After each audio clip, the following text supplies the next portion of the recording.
Hi everyone, welcome to graduated अनपढ़।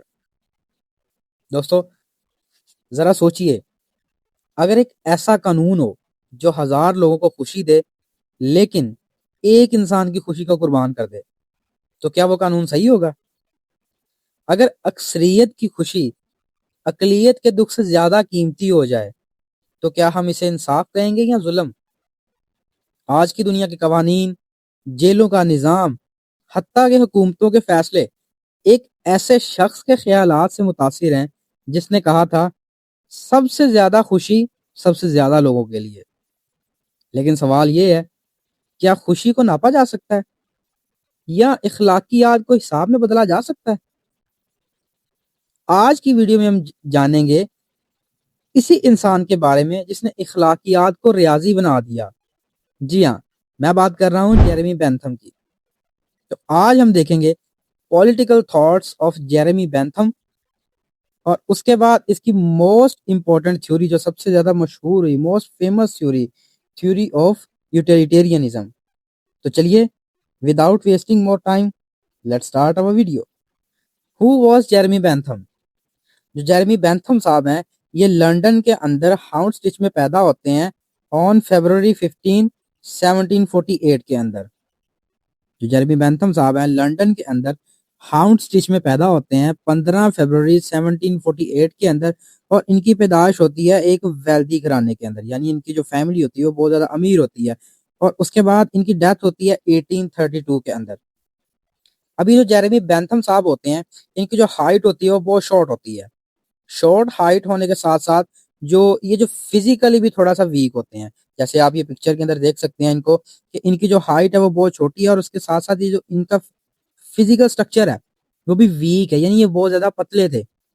लेकिन वो आपने कहावत सुनी होगी कि जिन लोगों के अंदर कोई खामी हो, तो अल्लाह ताला ने उनके अंदर कोई ना कोई इजाफी खूबी रखी होती है। तो जी हाँ, ये जो जेरेमी बेंथम साहब होते हैं, ये बहुत ज्यादा इंटेलिजेंट होते हैं। ये माना जाता है कि जब इनकी एज 3 साल हुई, तो इन्होंने पढ़ना स्टार्ट कर दिया था। अब आप सोचो, 3 साल का बच्चा बिल्कुल छोटा सा होता है, तो इन्होंने 3 साल की उम्र के अंदर पढ़ना स्टार्ट कर दिया था।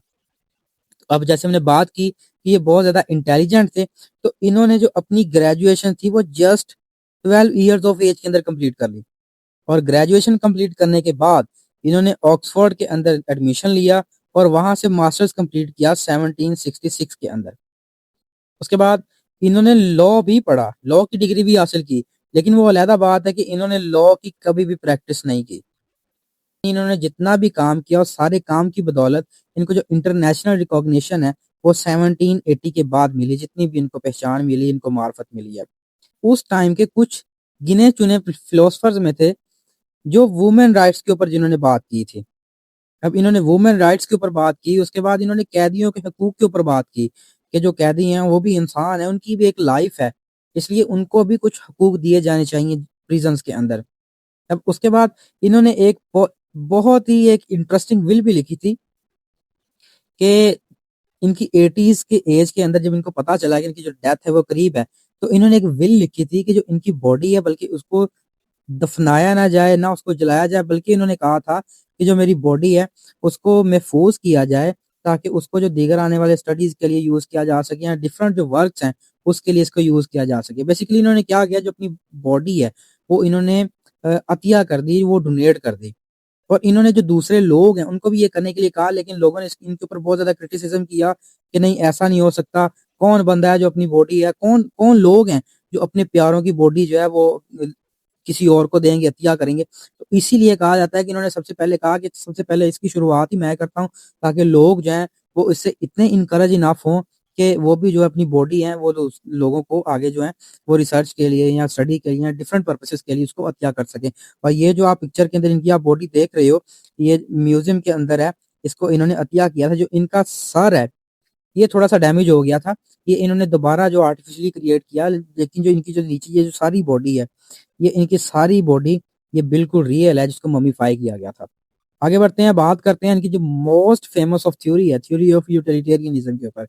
अब ये जो थ्योरी ऑफ यूटिलिटेरियनिज्म है, इसके ऊपर थोड़ी बहुत बात की है जॉन लॉक ने भी। ठीक है, जॉन लॉक ने भी यूटिलिटेरियनिज्म के ऊपर बात की है, लेकिन उन्होंने थोड़ी बहुत बात की। जस्ट वो क्या किया उन्होंने, वो बेसिक हद तक रहे हैं, उन्होंने ज्यादा तफसील के साथ यूटिलिटेरियनिज्म को इन्होंने डिफाइन नहीं किया।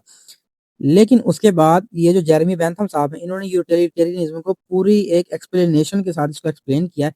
इसी वजह से इनको फादर ऑफ यूटिलिटेरियनिज्म भी बोला जाता है। अब इसके बाद ये जो थ्योरी ऑफ यूटिलिटेरियनिज्म है, ये हमें क्या बताती है? इसके अंदर इनका मानना है कि जो थ्योरी ऑफ यूटिलिटेरियनिज्म है ना, उसके अंदर हमने क्या करना है, मैक्सिमाइज करना है ओवरऑल हैप्पीनेस को। यानी थ्योरी ऑफ यूटिलिटेरियनिज्म के अंदर रहते हुए हमने जो ओवरऑल हैप्पीनेस है ना, उसको हमने इंक्रीज करना है। इन्होंने प्लेयर एंड पेन की थ्योरी दी थी, तो उसके अंदर इनका मानना है कि जो प्लेयर है ना, उसको हमने इंक्रीज करना है, जैसे भी मर्जी इंक्रीज करें। पेन है उसको हमने कम करना है, प्लेयर या हैप्पीनेस है उसको हमने इंक्रीज करना है। अब ये क्या कहते हैं, work to do that give happiness, यानी ऐसे काम करो जो हमें हैप्पीनेस दे या जो हमें खुशियां दे, और avoid that work that give pain, और उन कामों से रुक जाओ जो हमें पेन देते हैं। ठीक है, हमने क्या करना है कि जो ओवरऑल हैप्पीनेस है ना, उसको इंक्रीज करना है।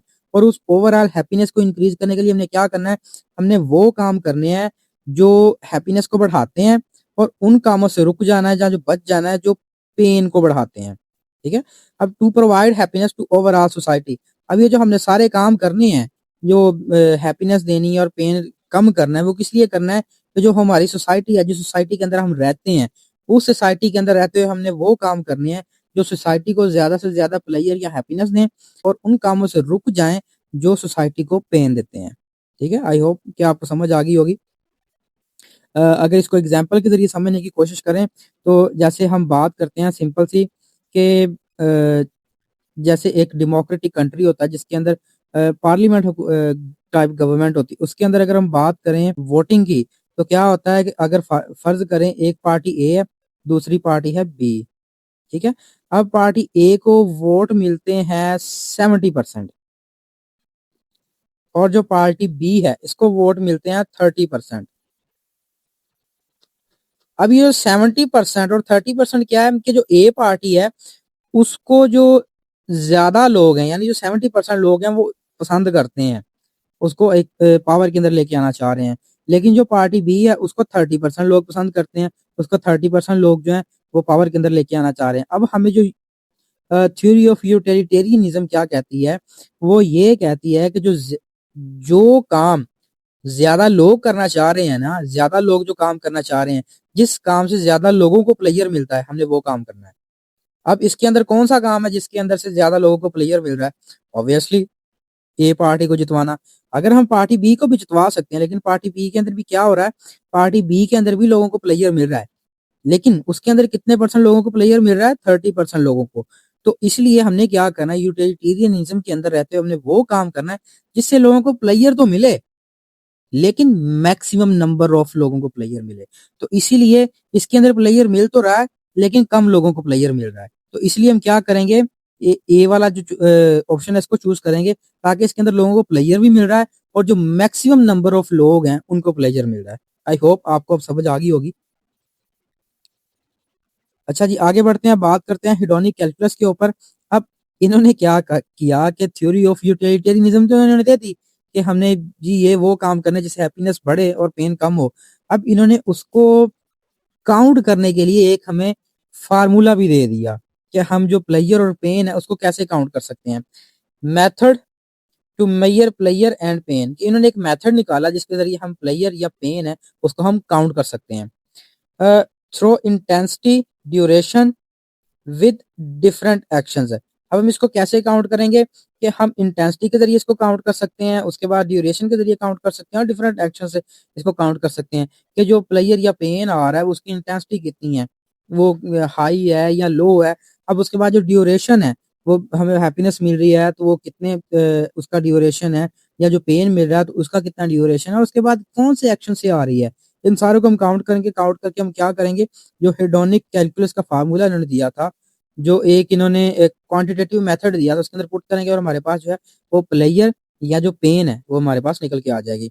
अब क्या होगा कि इसका फायदा क्या होगा हमें, कि helpful in policy and decision making for overall player.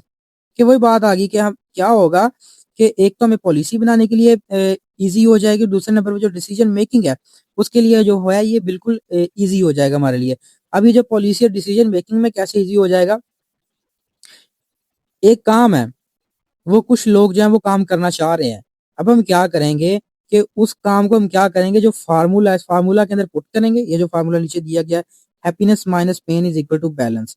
ठीक है, अब हम क्या करेंगे, हमें अगर हमने पेन को फाइंड करना है तो हमारे पास हैप्पीनेस की वैल्यू होगी, मैं इसको एच से डिनोट कर देता हूँ। तो हैप्पीनेस की वैल्यू होगी और पेन हमने इसमें से निकालना है। ठीक है, और बैलेंस की वैल्यू हमारे पास होगी। फर्ज करो मैं काउंट कर लेता हूँ कि जो हैप्पीनेस है हमारे पास, ठीक है, अगर हमने इसमें से पेन की वैल्यू फाइंड करनी, हैप्पीनेस की वैल्यू मैं क्या लेता हूँ जी 70 है, और पेन की वैल्यू हमने फाइंड करनी है, और बैलेंस कितना है जी, बैलेंस है 100। तो अब हम क्या करेंगे कि 100 में से जब पी उस तरफ चला जाएगा और 100 में से 70 निकालेंगे तो पेन कितना आएगा 30। तो इसी से ये क्या कह रहे हैं कि इस फार्मूला के अंदर हम पुट करेंगे, अगर कुछ लोग एक काम मखसूस काम करना चाह रहे हैं तो इस फार्मूला के अंदर हम पुट करेंगे, तो इससे हम देखेंगे कि हमें जो पेन है वो पेन कम आ रहा है, तो इसीलिए वो जो लोग हैं उनको वो काम करने की जो है वो इजाजत दे दी जाएगी, वो डिसीजन बना लिया जाएगा। और उसके अकॉर्डिंग सेम ऐसी पॉलिसी भी बनाई जाएगी कि जैसे हम गवर्नमेंट की बात करें, जो गवर्नमेंट है वो एक पॉलिसी बनाना चाह रही है, तो वो क्या करेगी, सेम इसी फार्मूला को यूज करेगी। इसी फार्मूला को यूज करते हुए प्लेयर या पेन या हैप्पीनेस जो पेन इस वो फाइंड करेगी। अगर तो हैप्पीनेस ज्यादा आ रहा होगा तो वो जो पॉलिसी है वो गवर्नमेंट इंप्लीमेंट कर देगी, और अगर उससे पेन ज्यादा आ रहा होगा तो वो जो गवर्नमेंट है उस पॉलिसी से उसको रोक देगी, उसके ऊपर अमल दरामद जो है वो रोक देगी, उसको इम्प्लीमेंट नहीं किया जाएगा। आई होप आपको उम्मीद आ गई होगी। आगे बढ़ते हैं, बात करते हैं जी पेनोप्टिकॉन के ऊपर, थ्योरी ऑफ पेनोप्टिकॉन। अब थ्योरी ऑफ पेनोप्टिकॉन के अंदर जो जेरेमी बेंथम है प्रिजनर्स के राइट्स के ऊपर बात करते हैं। अब हमने थोड़ा सा इसके ऊपर पहले भी बात की थी कि जो जेरेमी बेंथम साहब इनका मानना है कि जो प्रिजनर्स हैं वो भी इंसान है, उनकी भी एक जिंदगी होती है, उनके भी इमोशंस होते हैं, तो इसीलिए उनके भी राइट्स होने चाहिए। अगर एक प्रिजनर प्रिजन के अंदर आता है, हम उसको अच्छे से ट्रीट करते हैं, उसको अच्छे से ट्रेनिंग देते हैं, तो जब वो अपनी सजा पूरी करके बाहर जाएगा, मुआशरे के अंदर जाएगा, जब उसको हम उसको अच्छे से ट्रीट करेंगे, अच्छी ट्रेनिंग देंगे, तो क्या होगा कि वो मुआशरे के अंदर जाएगा और एक अच्छा फर्द बन के रहने की कोशिश करेगा। ठीक है, तो इसीलिए इन्होंने जो प्रिजनर्स के राइट्स हैं उसके ऊपर भी इन्होंने बात की थी। अब दूसरे नंबर पे इन्होंने ये भी कहा था कि जो प्रिजनर्स हैं उनके ऊपर जो है वो सर्विलेंस करनी चाहिए। तो सर्विलेंस करने के लिए इन्होंने एक इंफ्रास्ट्रक्चर बिल्ड करने के लिए भी कहा था, एक तजवीज दी थी इंफ्रास्ट्रक्चर बिल्ड करने के लिए कि जो प्रिजनर्स हैं उनके ऊपर ज्यादा से ज्यादा जो सर्विलेंस है वो की जा सके। जैसे अक्सर आपने मूवीज के अंदर या डिफरेंट जो जगहों पे देखा होगा कि जो प्रिजनर्स होती हैं उनकी चार दीवारी होती है, सेंटर में जो क्या होते हैं कि जो प्रिजनर्स होते हैं वो अपना रोजमर्रा जो काम है वो कर रहे होते हैं, और साइडों पे क्या होता है, साइडों पे उसके क्या होता है चौकियां नुमा जो होता है वो छोटा छोटे से ना वो मीनार से होते हैं चौकियों नुमा। तो उसके अंदर एक या दो जो बनते हैं ना सोल्जर्स होते हैं, तो वो क्या कर रहे होते हैं, जो एक सोल्जर है वो एक एक ही चौकी के ऊपर बैठ के ये चारों तरफ जो है वो सर्विलेंस कर रहा होता है, प्रिजनर्स होते हैं उनके ऊपर नजर रख रहा होता है। तो ये भी जो इंफ्रास्ट्रक्चर ऐसा इंफ्रास्ट्रक्चर बिल्ड किया जा सके जिसके अंदर रहते हुए ज्यादा से ज्यादा प्रिजनर्स की सर्विलेंस की जा सके, इसकी भी जो तजवीज है वो जेरेमी बेंथम साहब ने की थी, जो आजकल आपको नजर भी आता है प्रिजनर्स के इंफ्रास्ट्रक्चर के अंदर। आगे बढ़ते हैं और बात करते हैं क्रिटिसिज्म की, कि इस थ्योरी को लेके इनके ऊपर बहुत ज्यादा क्रिटिसिज्म भी हुआ था कि कुछ जो इनकी थ्योरी है उसके ऊपर बहुत बड़े ब्लंडर्स थे, ड्रॉबैक्स थे, उनको हम डिस्कस करते हैं। Individual freedom is ignored. जैसे हमने यहाँ पे बात की है कि जो पार्टी है उसको 70% लोग जो है सपोर्ट कर रहे हैं, पार्टी बी को 30% लोग जो है सपोर्ट कर रहे हैं, तो कौन सा जो फैसला है वो चूज किया जाएगा, पार्टी ए वाला।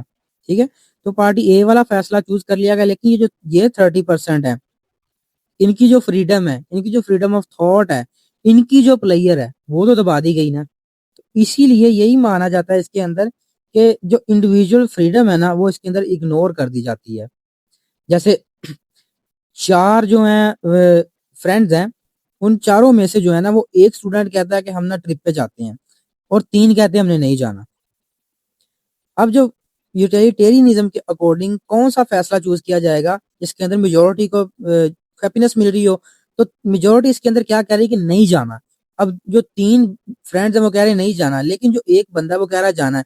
तो यूटिलिटेरियनिज्म के अकॉर्डिंग क्या फैसला होगा कि हमने ट्रिप पे नहीं जाना। अब क्या हो रहा है कि वो जो एक बंदा जिसने ट्रिप पे जाना था, तो उसके जो इमोशन है, उसकी जो फ्रीडम है, वो यहाँ पे क्या होगी, यहाँ पे वो इग्नोर हो गई है। ठीक है, आई होप आपको समझ आ गई होगी। आगे बढ़ते हैं, बात करते हैं कि not count exact intensity and level of pleasure and pain. कि इन्होंने जो कैलकुलस का फार्मूला हमें दिया था वो तो हमें दे दिया कि हमने ऐसे फार्मूला लगाना है, ऐसे प्लेयर फाइंड करना है, ऐसे हमने पेन फाइंड करना है। तो अब ये तो सीधा सीधा सा मैथमेटिक्स तो है नहीं कि जैसे हम कहते हैं 2+2=4 एग्जैक्ट नंबर आ गए। ठीक है, तो लेकिन ये एक क्वालिटी है, ये एक एब्स्ट्रैक्ट चीजें हैं, इसकी हम एग्जैक्ट वैल्यू निकाल ही नहीं सकते। जब हम इसकी एग्जैक्ट वैल्यू नहीं निकाल सकते तो हमारे पास एग्जैक्ट वैल्यू नहीं आ सकती हैप्पीनेस की या पेन की। जब हैप्पीनेस या पेन की एग्जैक्ट वैल्यू नहीं आएगी तो हमारा जो वहां पे जो कैलकुलस का फार्मूला है वो फेल हो जाता है, और वहां पे जो हमारे डिसीजन मेकिंग या पॉलिसी है वो भी फेल हो जाती है। एक तो ये इसके ऊपर बहुत बड़ा क्रिटिसिज्म था। उसके बाद बात करते हैं सीक प्लेजरिज्म विदाउट मोरालिटी के। एक मॉब है, हजूम है लोगों का, वो कह रहे हैं कि हमने एक काम करना है, मेजोरिटी कह रही है कि हमने एक काम करना है। अब चाहे वो जो काम है वो अखलाकियात से मुखालिफ है, ठीक है, उसके अंदर अखलाकियात नहीं है, वो मोरालिटी से परे है। तो उसके अंदर लेकिन क्या हो रहा है कि जो मेजोरिटी है उसको हैप्पीनेस मिल रही है, तो फिर वो क्या है, यूटिलिटेरियनिज्म के ऊपर वो भी काम करना जायज है।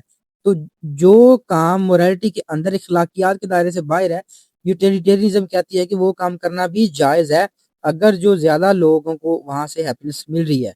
तो इसके ऊपर भी इनके यूटिलिटेरियनिज्म के ऊपर बहुत ज्यादा क्रिटिसिज्म किया गया। आगे बढ़ते हैं, बात करते हैं pleasure differ from man to man. कि जो प्लेयर और पेन है, हर इंसान की अपनी प्लेजर होती है, अपना एक पेन होता है। इसको एग्जाम्पल से समझने की कोशिश करते हैं कि एक बंदा रोड पे जा रहा है हैप्पीली, ठीक है, और आगे से एक डाकू आ जाता है। अब वो क्या करता है, गन पॉइंट पे उसको लूटने की कोशिश करता है। वो कहता है जितने आपके पास कैश है, मोबाइल है, जो भी चीजें आपके पास वो निकाल के मुझे दे दो। अब उधर क्या हो रहा है कि जो बंदा लूट रहा है, जो डाकू है, उसको प्लेजर मिल रहा है, उसको हैप्पीनेस मिल रही है, लेकिन दूसरे नंबर पे बंदा जिसको लूटा जा रहा है उसको तो पेन मिल रहा है ना। तो इसीलिए जो हैप्पीनेस और पेन है वो मैन टू मैन वेरी करती है, और ये भी इसके ऊपर बहुत बड़ा क्रिटिसिज्म था। जैसा कि वेपर ने तो यहाँ तक कह दिया था कि जो जेरेमी बेंथम है वो कोई इतना खास फिलोसफर नहीं है, उसको एम ही ना हिस्ट्री के अंदर, फिलोसफी के अंदर एम ही इसको जगह दे दी गई है। और उसने ये भी कहा था कि ये जो इसने सारा काम किया है ना, ये इसका खुद का नहीं है, जेरेमी बेंथम का नहीं है, बल्कि ये जो काम है ना इसने दूसरों का काम उठा के अपना नाम लगा के और बता दिया कि ये मेरा काम है। जैसे quote and quote, Wayper remarks that he was not an outstanding philosopher, though paradoxically he occupies an important place in the history of philosophy. He adds that he took his theory of knowledge from Locke and Hume. उम्मीद करता हूँ आपको हमारी आज की video पसंद आई होगी।